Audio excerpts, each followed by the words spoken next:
අල්බෝවන් ජෙස්පීට් කොළඹ හතර සාන්ත පීතර විදුහලේ මේගම ශාඛාවේ අධ්‍යයන පොදු සහතික පත්‍ර උසස් පෙළ විභාගයට නියමිත ක්‍රිස්තියානි ධර්මයේ විෂයයේ පස්වන නිපුණතාවය තමයි අද අපි කතා කරන්නට යන්නේ.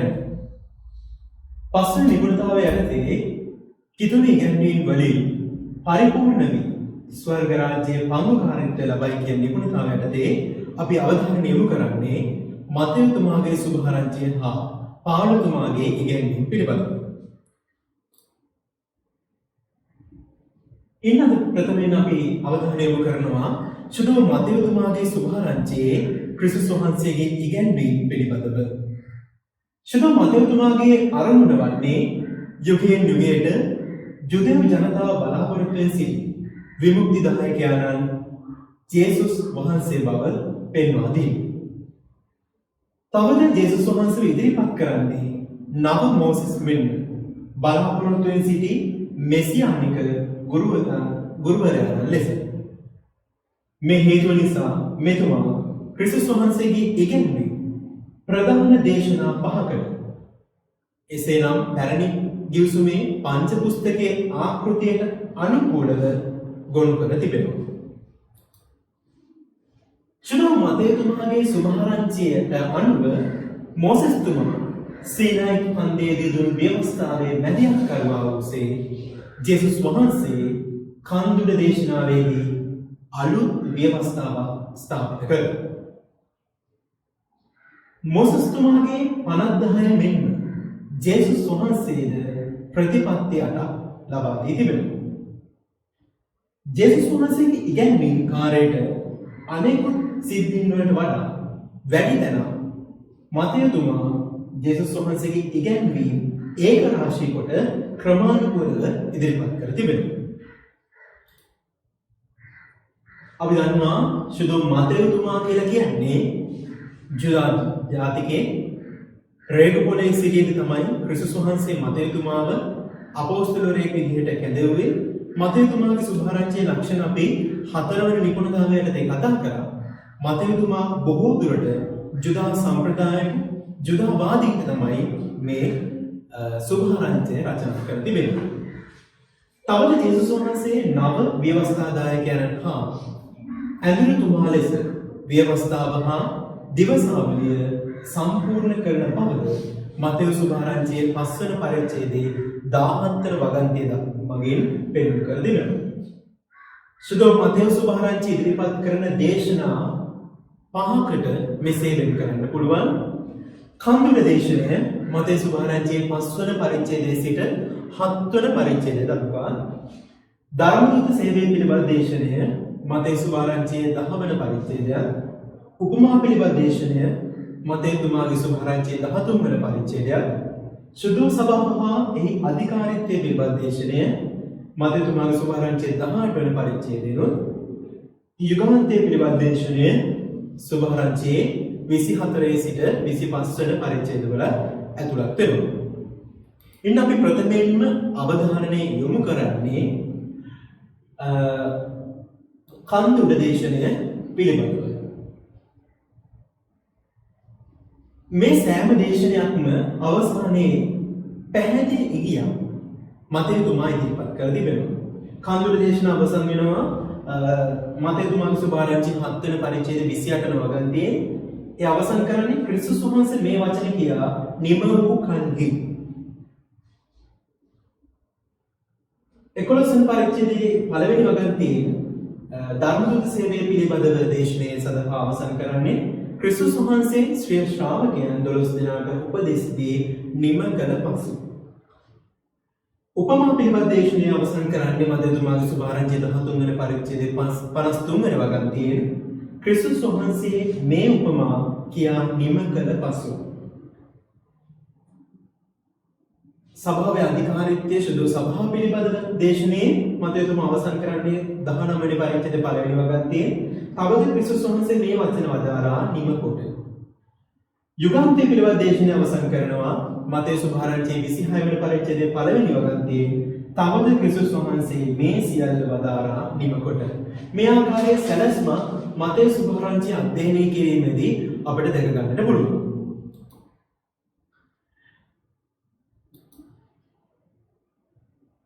කන්දුඩ දේශනය මතේතුමාගේ සුභාරංචියේ දේශන පහෙන් පළමු සුභාරංචියේ සඳහන් පළමු දේශනය කන්දුඩ දේශනය. මේ සඳහන් භාග්‍යයට තමයි කන්දුඩ දේශනයේ වැදගත්ම තැනක් හිමි කරගෙන තිබෙන්නේ. පැරණි විමසුම් තුළ ජනතාවට මාර්ගෝපදේශ වූයේ දස පනතයි. ක්‍රිස්තුස් වහන්සේ එම පනත් වලට නව අරුතක් දෙමින් යහපත් ජීවිතයක් ගත කරන්නට මාර්ගය මේ භාග්‍යයට තුළින් එහෙම නැත්නම් කන්දුඩ දේශනාව තුළින් පෙන්වා දී තිබෙනවා. මේ මගින් ජනතාව දෙවිතුන් වෙත තම කිතුණු යුතුයකම් හා වගකීම් වෙත යොමු කළසේ කන්දුඩ දේශනාව තුළින් ගුණගරුක යහපත් දීපවදක ගුණාංග පැහැදිලි කිරීමට සමත් වී තිබෙනවා.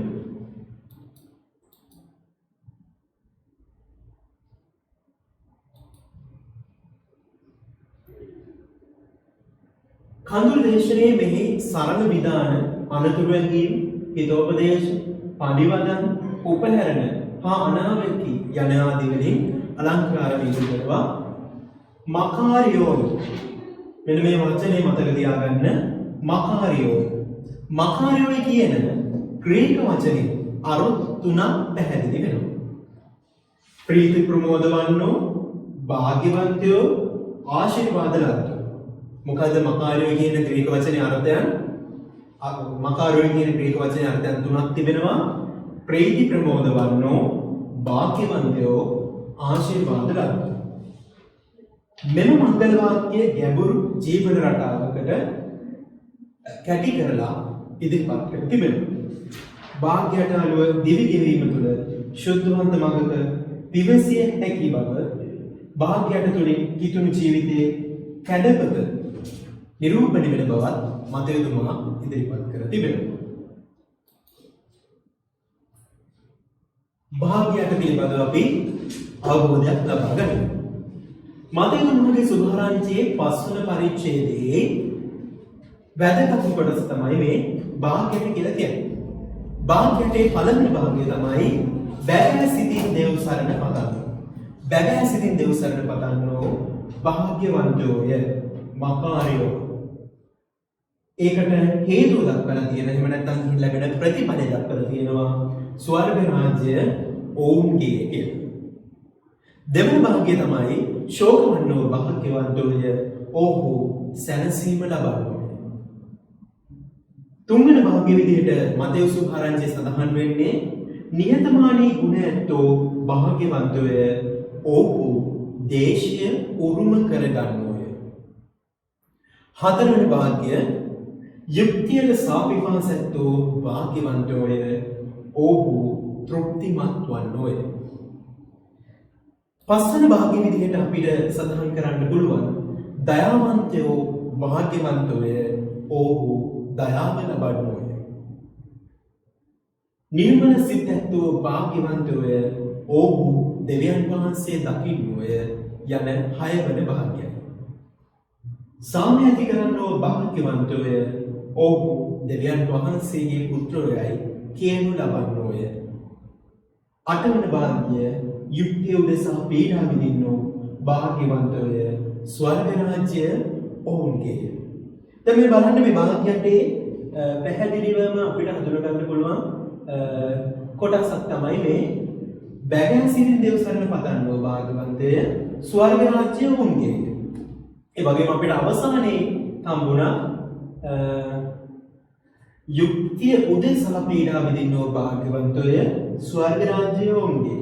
එතකොට ස්වර්ග රාජ්‍යයේ හිමි වෙන භාගයන් දෙකක් පිළිබඳව සඳහන් කරන්නේ තමයි බැගෑ සිටින් දෙව් සරණ පතන්නෝ සහ යුක්තිය උදෙසා පීඩා විඳින්නෝ වෙන භාගයන් දෙක. ඊට පස්සේ බලන්න මේ බොහෝ දුරට මේ භාග්‍යයට ප්‍රතිවිරුද්ධ ප්‍රතිඵලයක් ලැබෙන භාග්‍යය තමයි මේ ශෝකවන්නෝ භාග්‍යවන්තය, ඔහු සැනසීම ලබන්නෝය. ඒ වගේම යුක්තියට සාපිපාස ඇත්තෝ භාග්‍යවන්තයෝ, සාපිපාස තියෙන අය තෘප්තිමත් වෙනවා. ඊළඟට හඳුනගන්න පුළුවන් කාරණාවක් තමයි මේ වෙනත් ප්‍රතිඵලයක් ලැබෙනවා. නිහතමානී ගුණයන්තෝ වාග්යවන්තය ඔහු දේශය උරුම කරගන්නෝය. දයාවන්තෝ වාග්යවන්තෝ දයාව ලබන්නෝය. නිර්මල සිතැත්තෝ වාග්යවන්තය ඔහු දෙවියන් වහන්සේ දකින්නෝය. එහෙනම් සමහර විට අපගේ ප්‍රශ්න පත්‍රයෙන් එන්න පුළුවන් දෙවියන් වහන්සේ දැකීම සඳහා අප කළ යුතු භාග්‍ය කුමක්ද? 6 වෙනි භාගයේ නිර්මල සිතැත්තෝ වාග්යවන්තෝය. තවත් ආකාරයකින් අපිට ප්‍රශ්න පත්‍රය අහන්න පුළුවන් විශේෂයෙන් බහුවර්ණ ප්‍රශ්න පත්‍රයට ස්වර්ග රාජ්‍යයේ හිමිවීම සඳහා ඊට කළ යුතු භාග්‍යයන් වන්නේ පළවෙනි සහ 8 වෙනි භාග්‍ය, දෙවන හා තුන්වන භාග්‍ය, හතරවන සහ 6 වෙනි භාග්‍ය. ඒ ආදී පිළිතුරු සඳහන් වෙන්න පුළුවන්. ඊතරින් අපිට පැහැදිලිව හඳුනගන්න පුළුවන් පළවන සහ 8 වෙනි භාග්‍ය විදිහට. ජේසුස් වහන්සේ අනුගාමී වූ පසු සදාචාරාත්මක හා ශීල ධර්මානුකූල දේ පැවැත්ම අනුගමනය කිරීම සඳහා මේ භාග්‍යවලින් අපිට ඇරෙන්න කර තිබෙනවා. ජේසුස් වහන්සේ ඉදිරිපත් කළ භාග්‍යයට දේව රාජ්‍ය උරුම කරගත හැකි ආර්ය අෂ්ටික මාර්ගයක් වශයෙන්ද හඳුන්වා දීමට හැකියාව තිබෙනවා. ලෞකික මට්ටමින් බෙහෙවින් අගය ඇතැයි සැලකෙන දේ දේව රාජ්‍ය තුළ කිසිදු වටිනාකමක් නැති දේවල්. ලෞකික වශයෙන් වටිනාකමක් නැති දෙයක දේව රාජ්‍ය තුළ ඉමහත් අගයක් ඇත. දුක් වේදනා විඳීම ලෝකයේ තුළ අවාසනාවක් විදිහට තමයි සඳහන් වෙන්නේ. එහි දුක් වේදනා විඳින්නේ යුක්ති උදෙසා දේව රාජ්‍ය ඔවුන්ට හිමි වෙන බව මෙම දේශනය තුළින් පැහැදිලිවම සඳහන් වෙනවා. උන්වහන්සේ පෙන්වා දෙන්නේ මේ භාග්‍ය මගින් මරණින් මතු උදා වෙන තත්වයක් නොවේ. මෙලෙවදීම අපිට අත්දකින්න පුළුවන් ආශාදේ ලබන්න පුළුවන් භාග්‍යයක් තමයි ක්‍රිස්තුස් වහන්සේ මේ පෙන්වා දී තිබෙන්නේ. එසේම භාග්‍යවන්තභාවෙහි පරිසමාප්තිය මරණින් පසුව හිමිවෙනවා. මතේතුමා ජේසුස් වහන්සේ හඳුන්වා දෙන්නේ ලෝකයට දේව රාජ්‍යයට ප්‍රකාශ කළ ගුරු දේවයන් ලෙස. මතේතුමා ක්‍රිස්තුස් වහන්සේව හඳුන්වා දෙන්නේ ලෝකයට දේව රාජ්‍යය පිළිබඳව ඉගැන්වීම් කළ ගුරුවරයා එහෙම නැත්නම් රබ්බිවරයාණන් විදිහට. මෙතුමා පෙන්වා දී ඇති අන්දමට ජේසුස් වහන්සේ දේව රාජ්‍යයේ වැසියන්ගේ ගුණාංග වරප්‍රසාද හා යුතුයකම් කන්දුක දේශනාව මහා මංගල දේශනාව මගින් ඉදිරිපත් කර තිබෙනවා. කන්දුක දේශනාවේ පරමාර්ථයන් විදිහට සැලකුවොත් ශ්‍රාවකයන්ගේ ධර්මිෂ්ඨකම, විනයධාරයන්ගේ හා පරිසරණගේ ධර්මිෂ්ඨකම අභිබවා යන යුතු බව. අපි දන්නවා සුදු බයිබලයේ අපිට සඳහන් වෙනවා අපි හතරවෙනි නිකුණතාවය යටතේ කතා කරා පලස්තීනයේ සමාජයේ පසුබිම හා ආගමික පසුබිම යටතේ මේ පරිසරුන් හා විනයධාරණ කියන්නේ කවුද කියලා. මේ අය නිකන් උහු මවාපෑමක් කරමින් යුද ආගම හරියට ඉෂ්ට කරනවා කියලා අදහගෙන ලොකුවට පේන්න දහම අදහපු පිරිසක් තමයි. යුද දහම අදහපු පිරිසක්. නමුත් ක්‍රිස්තුස් වහන්සේ කියනවා ශ්‍රාවකයන්ගේ ධර්මිෂ්ඨකම, ක්‍රිස්තුස් වහන්සේ ගෝලයන්ගේ ධර්මිෂ්ඨකම මේ විනයධාරයන්ගේ හා පරිසරුන්ගේ ධර්මිෂ්ඨකම වලට අභිබවා යන යුතුයි. එය මවාපාන්න ඕනේ නැහැ. මවාපාන දහම, මවාපාන ධර්මිෂ්ඨකම නෙමෙයි තියෙන්නේ කියලා ක්‍රිස්තුස් වහන්සේ මේ මගින් පෙන්වා දෙනවා. ජේසුස් වහන්සේ නව මොසස් ලෙස නව කන්දක් මත නව ව්‍යවස්ථාවක් දානය කරන බව. මොසස් තුමා සීනායි කන්දේ තමයි දසපනද නැත්නම් ව්‍යවස්ථාව ලබා ගත්තේ. ක්‍රිස්තුස් වහන්සේ නව කන්දක් මත නව ව්‍යවස්ථාවක් ස්ථාපිත කරලා තියෙනවා. පැරණි ව්‍යවස්ථාව සම්පූර්ණ කර නව ව්‍යවස්ථාවක් නැත්නම් ප්‍රේමීය ව්‍යවස්ථාව දානය කරන බව. දේව රාජ්‍යයට ඇතුළු වීමට කැමති අය පෙළ යුතු බව. මිනිස් සිත් තුළ ඇති අදම ගති ඉවත් කර ඇතුළත පිරිසිදු බවකින් ජීවත් විය යුතු බව. මේ කන්දුළු දේශනාවේ පරමාර්ථයන් පහ අපිට මෙලෙස හඳුනා ගන්නට පුළුවන්. කන්දුළු දේශනාව තියෙන භාගයට විතර නෑ. කන්දුළු දේශනාවේ මතේ සුභාරංචි 5 වෙනි පරිච්ඡේදයෙන් ඇරඹි 7 වෙනි පරිච්ඡේදයෙන් අවසන් වෙනවා. මේක අපිට දකින්න පුළුවන් භාග්‍යයට ව්‍යවස්ථාවලිය පිළිබඳ ඉගැන්වීම, කාමිත්‍යාචාරය පිළිබඳ ඉගැන්වීම, රන්නන, ලෝකය ආලෝකය සහ පොළවේ ලුණු ආදී ඉගැන්වීම් කිහිපයක් අපිට මේ මතෙව්ස් සුභාරංචියේ 5 වෙනි පරිච්ඡේදය ඉඳන් 7 වෙනි පරිච්ඡේදය දක්වා අධ්‍යයනය කිරීමේදී හඳුනා ගන්න පුළුවන්. දැන් ආදරණීය දුවේ පුතේ සුදු බයිබලය අතර ගන්න. සුදු බයිබලය අතර අරන් මතෙව්තුමාගේ සුභාරංචියේ 5 වෙනි පරිච්ඡේදයත් 7 වෙනි පරිච්ඡේදයත් දක්වා කොටස පරිශීලනය කරලා බලන්න. ක්‍රිස්තුස් වහන්සේගේ සමස්ත ඉගැන්වීම, ක්‍රිස්තුස් වහන්සේගේ මුළු ජීවිත කාලයේම ඉගැන්වීම වල හරය තමයි ඒ මහා මංගල දේශනාව කන්දුල දේශනාවේ සඳහන් වන්නේ.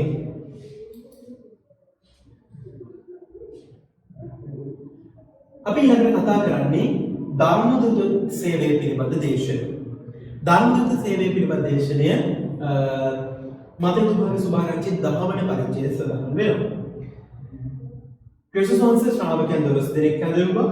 උන්වහන්සේ ඔවුන් පිට බලය පැවරුවා. ඔවුන් කෙබඳු ප්‍රතිචාරයක් ලැබෙයිදයි උන්වහන්සේ කලින් දැනුම් දෙමු. මේ ආකාරයෙන් අපිට මේ කොටස් තුනකට වෙන් කර දක්වන්න පුළුවන්. ක්‍රිස්තුස් වහන්සේගේ ශ්‍රාවකයන් 12 දෙනා. එහෙම නැත්නම් අපොස්තලවරුන් 12 දෙනා. එහෙම නැත්නම් ගෝලයන් 12. පළමුවෙන් තමයි පළමු 4 දෙනා තෝරගන්නේ ගලිලි මුහුදසබඩ දීවර කර්මාන්තයේ දේශෙන්න 4 දෙනෙක්. පේදුරු නම්ලත් සීමෝන්, පේදුරුගේ සොහොයුරා වූ ඇන්ඩ්‍රූ, සෙබෙදිගේ පුත් ජාකෝබ්, ඒ කියන්නේ මහා ජාකෝබ්, ජාකෝබ්ගේ සොහොයුරු ජොහන්, ඊළඟට පිලිප්, බර්තලමෙව් හදරන නතානියල් කියන නමිනුත්, තෝමස්, අයකැමෙකු මතෙව්, එහෙම නැත්නම් ලෙව්, මතෙව් සුභාරංචියේ කන්තුරු, අල්පෙව්ස්ගේ පුත් ජාකෝබ්, ජූඩ් තද්දෙව්ස්, අන්තවාදී සීමෝන්, ජුදාස් කාරියෝ. මේ 12 දෙනා තමයි මතෙව්තුමාගේ සුභාරංචියේ සඳහන් වන පරිදි ක්‍රිස්තුස් වහන්සේගේ ශ්‍රාවකයන් 12 දෙනා. මේ බහුතරයක් දීවර රැකියාවේ නිරත වුණ අය. සමාජයේ පිළිගත්තයි කියලා සඳහන් වෙන දෙන්නෙක් තමයි අපිට හඳුනා ගන්න පුළුවන් බර්තලමෙව් සහ මතෙව් දෙදෙනා. ක්‍රිස්තුස් වහන්සේගේ පණිවිඩකරුවන් ලෙසද ශුද්ධ සභාවේ මුල් සමාජික පිරිස ලෙසද තෝරාගත් මේ පිරිස ශුද්ධ සභාවේ න්‍යාෂ්ටීය වශයෙන් හඳුන්වන්නට පුළුවන්. ශුද්ධ සභාවේ ආරම්භයේ අත්‍යවරම තමයි මේ ශ්‍රාවකයන් පිරිස. බදු අය කරන්නකෝ මතෙව්ද ව්‍යවස්ථා පිළිබඳ ගුරුවරයෙකු බර්තලමෙව්ද හැර අන් සියලු දෙනාම පොදු සමාජයෙන් කැඳවාගත් අය. මේක මතක තියාගන්න. බදු අය කරන්නකෝ මතෙව් සහ ව්‍යවස්ථා පිළිබඳ ගුරුවරයෙකු බර්තලමෙව්. එතකොට මේ ව්‍යවස්ථා පිළිබඳ ගුරුවරයෙකු බර්තලමෙව් කියලා කියන්නේ අනිවාර්යෙන්ම ඔහු විනයධාරයන්ගේ කෙනෙක්. මේ දෙදෙනා විතරයි පිළිගත් සමාජයෙන් එහෙම නැත්නම් ඒකල සමාජයේ ටිකක් ඉහළ තනතුරු ලැබූ පිරිසකින් තෝරාගත් ශ්‍රාවකයන් දෙදෙනා වань. අනිත් බහුතරය දීවරයෙන් එහෙම නැත්නම් සමාජයේ පොදු සමාජයෙන් හැදවාගත් ශ්‍රාවකයන්. ක්‍රිස්තුස් වහන්සේගේ සුභාසන ප්‍රකාශ කිරීම සඳහා හැදවීම ලබන අය අනුගමනය කළ යුතු ප්‍රතිපත්ති මාලාව එදාට මේ අදලත් බලන්න. එදා ශ්‍රාවකයන්ට දුන්නු ප්‍රතිපත්ති මාලාව අද ධර්මදූත සේවයේ නේලන්නන්ට වළංගු වෙනවා. ශ්‍රාවකයන් සඳහා යොදා ගන්න ඇති ග්‍රීක වචනේ තමයි මතටේස්. මතටේස් තමයි ශ්‍රාවකයන් සඳහා යොදාගෙන තියෙන ග්‍රීක වචනේ. ඒ අර්ථය තමයි වෙනත් අයෙකුගෙන් ඉගෙනුම ලබන තැනැත්තාය. වෙනත් අයෙකුගෙන් ඉගෙනුම ලබන තැනැත්තාය. ක්‍රිස්තුස් වහන්සේ සමග ගැවසී ඉගෙන ගනිමින් උන්වහන්සේගේ ජීවිතය හා මෙහි පංකාරය වූ අය ශ්‍රාවකයන් යනුවෙන් නවදෝසුමේ හැඳින්වෙනවා. යවන ලද තැනැත්තා යන අදහස ඇති අපොස්තොලස් යන ග්‍රීක වචනේ සිංහල අනුවාදය අපොස්තුලවරයා එහෙම නැත්නම් ප්‍රේරිත වෙන තැනැත්තා කියලා හඳුන්වනවා. ඒතකොට අපි ග්‍රීක වචන තුනක් මේ පාඩමේ ඉගෙන ගත්තා. පළවෙනිට මකාරියෝයි කියන්නේ භාග්‍ය කියන එකට. ඊළඟට අපි ඉගෙන ගත්තා මතලේස් කියන වචනය එයින් අර්ථවත් උනේ වෙනත් අයතුමින් ඉක්මන ලබන තැනත් එහෙම නැත්නම් ශ්‍රාවකයා අපොස්තලස් කියන ග්‍රීක වචනේ අර්ථය තමයි අපොස්තලවරයා. මේකේ 12 දෙනා අපොස්තලවරු වුණා. මොහු 12 දෙනා ක්‍රිස්තුස් වහන්සේගේ ප්‍රසිද්ධ ජීවිතය, මරණය, උත්ථානය සියසින් දුටු සාක්ෂිකාරය. ඔවුන් වහන්සේගේ බලයට නියෝජිත පිරිසක් වුණා. මේ පිළිබඳ සුදෝක්සොබ ලියවිල්ලේ මාර්ක් සුභාරංජි 3 වෙනි පරිච්ඡේදය 14 වෙනි ගන්තේ ක්‍රියාපොතේ 5 වෙනි පරිච්ඡේදයේ 21 22 වගන්ති වල රෝම ලිපියේ 5 වෙනි පරිච්ඡේදයේ 5 වෙනි වගන්තියේ සඳහන් වෙනවා. සුදෝ බයිබලයේ නුඹ පරිශීලනය කරද්දී මෙම සුදෝලියේ පාඩ කියවා බලන්න. ඊශ්වරයේ නැතිව බැටළුවන් වෙතද පමණ ධර්ම සේවය යොමු කිරීමට උන්වහන්සේ අණ කරනමු. ධර්ම සේවය පිළිබඳ දේශනාව සම්පූර්ණත්වයට පත්වන්නේ සුබ අවසානයේදීය. සුබ අවසානයේදී කියන්නේ මතෙතුමන් සුබරංචි 28 16 20 පරිච්ඡේදය තමයි ධර්ම සේවය අවසානයේ සම්පූර්ණ කරලා තියෙන්නේ. ඒ මොකද? සකල ජාතීන් ගෝලයන් කර. ඊළඟට අපි කතා කරන්නේ මේ ධර්ම සේවය පිළිබඳ දේශනාවේදී ධර්ම දුත මෙහෙයට සූදානම් පිළිබඳ. දේශනා කිරීමට, සුව කිරීමට, මලෝත්ථාන කිරීමට හා යක්ෂයන් දුරු කිරීමට උන්වහන්සේ අපොස්තලයන් පිටත් කරේ උසේක. මෙන්න මෙතන පැහැදිලිව සඳහන් වෙනවා අපොස්තලයන්ගේ කාර්යය.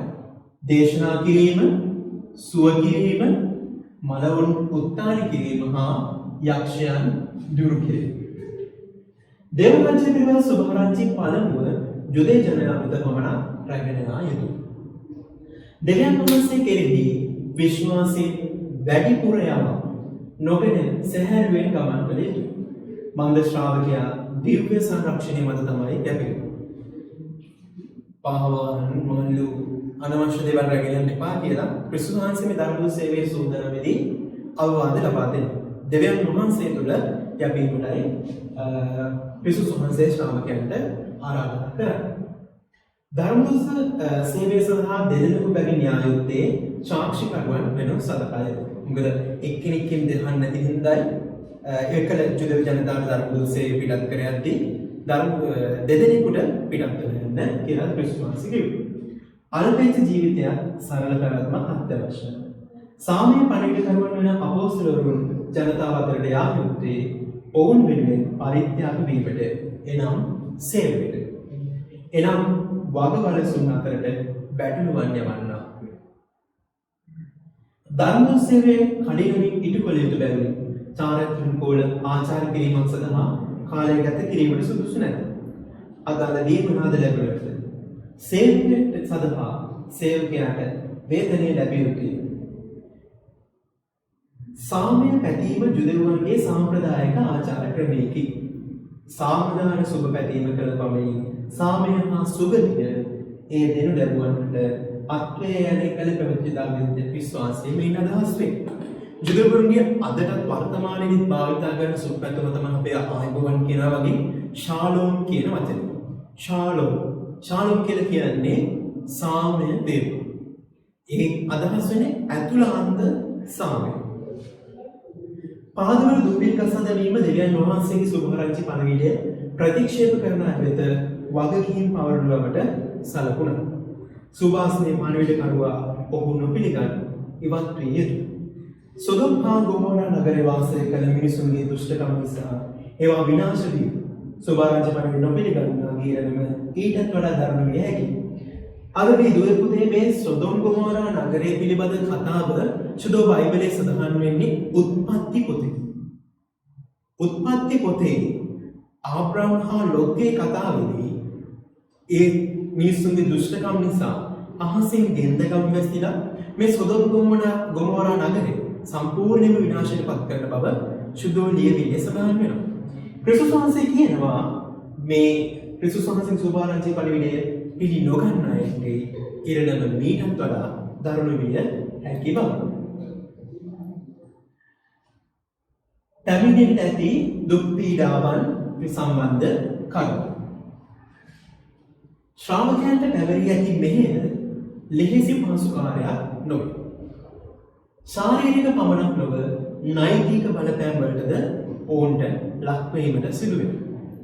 මේ සඳහන් උසාව ප්‍රභූ සමාජිකයන් 23 කෙනෙක්ගෙන් සමන්විතව ප්‍රාදේශීය ධර්මශාලාවලට අනුබද්ධව ක්‍රියා කළ බලමණ්ඩලට වෙන්න පුළුවන්. සුදු බයිබල් වල පෙරලගන්න කියවන්න මදේතුමාගේ සුභාරංචි 10 වෙනි පරිච්ඡේදයේ 16 ඉඳන් 25 වන වගන්ති දක්වා ඒවා වටා විසු ජන සමූහය අතර සාමය සුරකීම ඒවා සතු වගකීම වේ.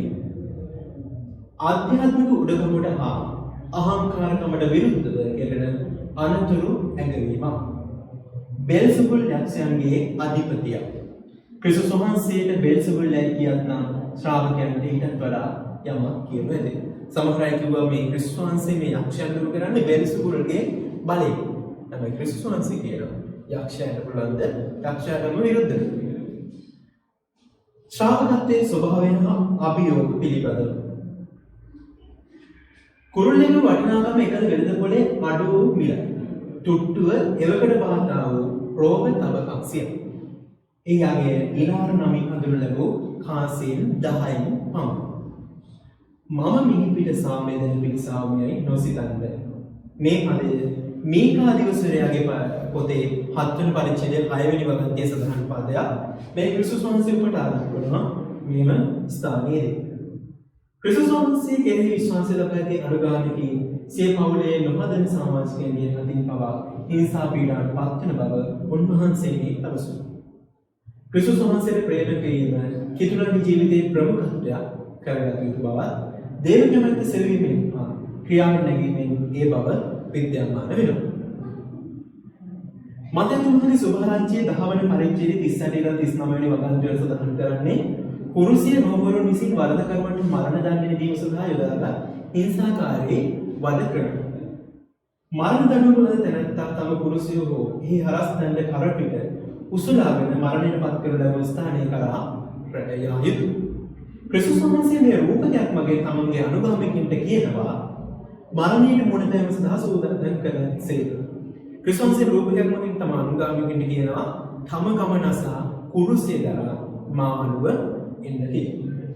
සැබෑ ජීවිතයේ රැඳ හැක්කේ තම ගමනසා ගැනීමෙන් පවණකි. ශ්‍රාවකයන් මේ සියල්ල දැන ගැනීමට, ඇසීමට, අත්දැකීමට වරම් ලැබූ පිරිස.